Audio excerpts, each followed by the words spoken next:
नमस्कार, मैं आशुकी वोरा और आप देख रहे हैं नेक्स्ट 9 न्यूज। बात करने जा रहे हैं अरविंद केजरीवाल के बारे में। दिल्ली के मुख्यमंत्री अरविंद केजरीवाल जो एक लंबे समय से तिहाड़ जेल में बंद हैं, अंतरिम जमानत पर 21 दिन के लिए जेल से बाहर जरूर आए थे, लेकिन लोकसभा चुनाव में दिल्ली में खासा डंका पीट नहीं पाए। लोकसभा चुनाव में दिल्ली भारतीय जनता पार्टी के हाथों में चली गई, केंद्र सरकार के हाथों में चली गई, सातों के सातों सीटें बीजेपी के पास चली गई। अब अरविंद केजरीवाल पर ईडी के बाद सीबीआई की गाज भी जो है वो कहीं ना कहीं गिर चुकी है। राजधानी कोर्ट ने उनकी रिहाई की याचिका को खारिज कर दिया था। सीबीआई ने याचिका दायर की थी कि अरविंद केजरीवाल की 3 दिन के रिमांड को बढ़ाया जाए, 3 दिन के रिमांड को बढ़ाकर 12 से 14 दिन करीबन करा जाए। वहीं राजधानी कोर्ट ने भी सीबीआई की याचिका पर मंजूरी दे दी और अरविंद केजरीवाल की जो रिहाई है उस रिहाई को और टाल दिया गया। सीबीआई की रिमांड बढ़ा दी गई, 12 दिनों तक और अरविंद केजरीवाल जेल में बंद रहेंगे। आपको बता दें कि 12 जुलाई को अरविंद केजरीवाल के ऊपर फिर सुनवाई होने जा रही है, लेकिन इस सुनवाई से पहले लगातार अब चर्चाएं तेज हैं कि आखिर दिल्ली का सियासी समीकरण कैसे बदल सकता है, क्योंकि दिल्ली में चुनाव से, विधानसभा चुनाव से पहले लोकसभा चुनाव के बाद स्थिति पूरी तरह से बदल चुकी है। विधानसभा चुनाव 2025 में होने जा रहे हैं और 2025 से पहले दिल्ली की स्थिति अनुकूल है। दिल्ली की स्थिति कहीं ना कहीं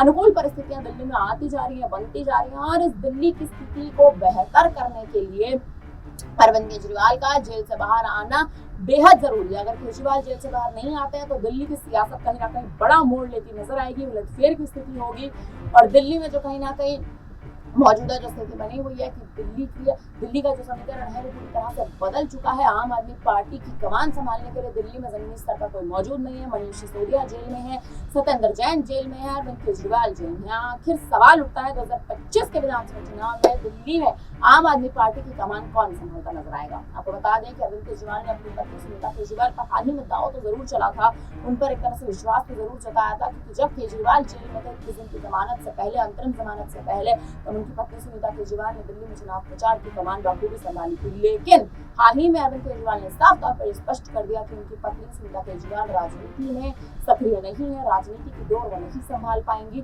इसके लिए कोई और बेहतर चेहरा लाने की दिल्ली में कहीं ना कहीं आम आदमी पार्टी को जरूरत है। अब लगातार कयास है कि संजय सिंह, राघव चड्ढा, आतिशी मारलेना, कौन होगा वो शख्स जो दिल्ली में आम आदमी पार्टी की कमान संभालता नजर आएगा। फिलहाल इस पर आप क्या कहेंगे, आप उन्हें कमेंट करके जरूर बताएं। बाकी तमाम बड़ी खबरों के लिए आप बने हमारे साथ देखते रहिए नेक्स्ट टाइम।